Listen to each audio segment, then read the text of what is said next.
are these other realities, and that these beings sometimes are in that realm. They're not fully in the physical realm. Sometimes they can come into the physical realm, but it takes a lot of energy and effort sometimes to fully manifest into the physicality of, what we would think of as material realm.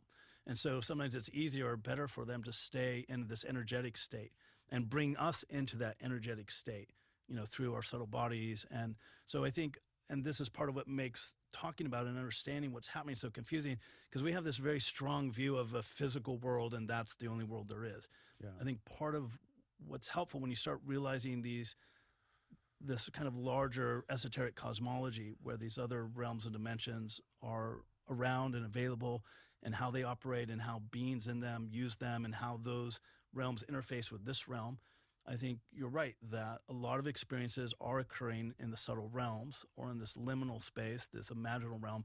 It doesn't mean it's happening in the mind, because sometimes it can be, absolutely. I mean, and fantasy and delusion is mixed in with a lot of this, right? But in the authentic cases, the person's basically just going into that realm with their subtle body, whereas their physical body remains in this realm.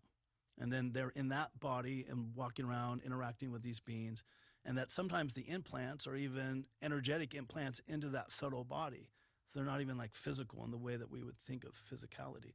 And then when that subtle body goes back and integrates with the physical body, they have an implant, but it's not necessarily a physical implant that you would find under a microscope. It might be like kind of a technology that's created out of etheric matter that only can be seen and experienced and in that frequency. Real implants you've seen? Well, I haven't